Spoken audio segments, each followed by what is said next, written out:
Hello everyone. इस video में हम देखेंगे क्लास 11th का फिज़िक्स का जो हाफ ईयरली एग्ज़ाम है उसका सॉल्यूशन देखेंगे। First SI unit of impulse newton second. Potential energy can not be expressed in newton second में नहीं कर सकते। The centre of mass of system of particle does not depend on forces on particles. Fourth, a body of mass 2 kg acceleration 20 metre per second square the force. Formula कौन सा लगा देंगे? F is equal to ma और फिर क्या कर देंगे 2 × 20 क्या हो जाएगा 40 न्यूटन। असर्शन रीजन बता रखे हैं ये। फर्स्ट देखिए, the speed of an object can never be negative. सही है, speed is a scalar quantity. Option A आएगा इसका। छठा, inelastic collision kinetic energy conserved, total energy B is always conserve. दोनों सही लेकिन रीजन सही हैं, दोनों सही लेकिन रीजन सही नहीं है। सातवां, dimension formula of pressure is, ये दे दिया। आठवां, the dot product of two mutual perpendicular vector is zero होता डॉट प्रोडक्ट में। Ninth, which physical quantity is represent by area under velocity time graph. Velocity time graph जो है उसमें graph के नीचे किस चीज़ को बताता है? डिस्प्लेसमेंट को।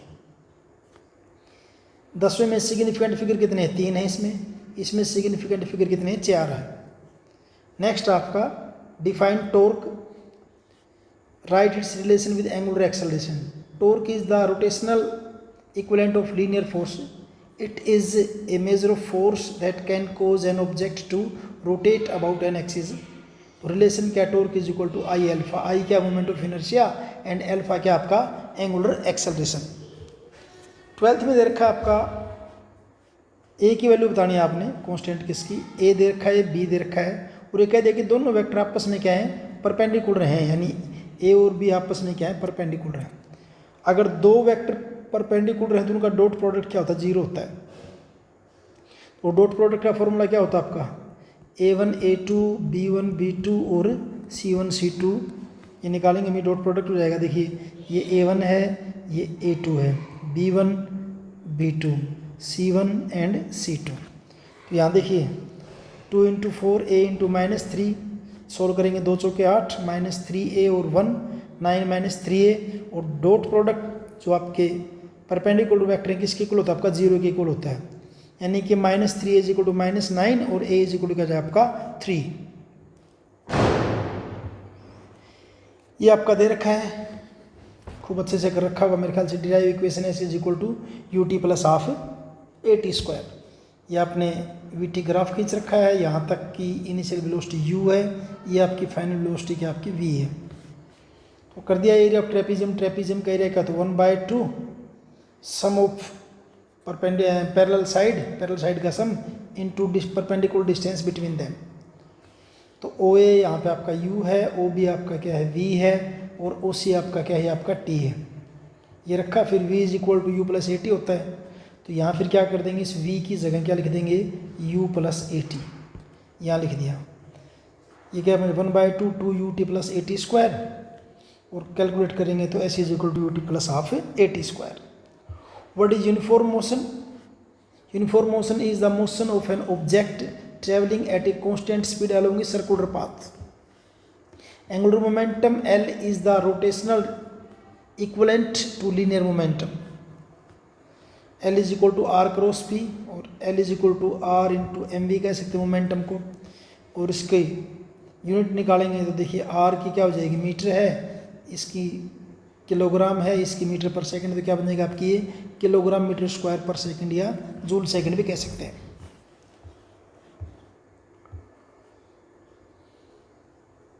ये आपका केस स्टडी का ये इसका हो जाएगा, ये सेकंड का। इसको कैलकुलेट करके बताना भी, कमेंट में डालना जिसको अच्छे से क्लियर होता हो। फिर discuss the motion of a car on banked road of a neat diagram. और दूसरा न्यूमेरिकल है क्या?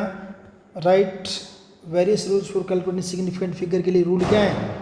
और दूसरा 5.74 gram of a substance occupy जितने centimetre cube express its density by keeping the significant figure in view. तो ये तो नंबर 1 नंबर 2 हमने क्या दे दिए हैं? सिग्निफिकेंट फिगर के लिए रूल्स दे दिए हैं। और यहाँ डेंसिटी निकालनी है तो मास बाय वॉल्यूम, मास ये दे रखा है, ये वॉल्यूम है, कैलकुलेट करेंगे तो 4.7833। लेकिन सिग्निफिकेंट फिगर को अगर ध्यान में रखेंगे तो इसमें देखिए क्या है, 2 सिग्निफिकेंट फिगर, तो आंसर में कितनी होनी चाहिए आपकी, 2 ही होनी चाहिए। तो क्या आ जाएगा आंसर आपका, नियरली 4.1 ग्राम पर सेंटीमीटर क्यूब। और बैंक रोड वाला जो है ये हमने यहाँ कर रखा, देखिए ये फिगर है, ये आपका रोड है ऐसे, और ये आपकी गाड़ी है।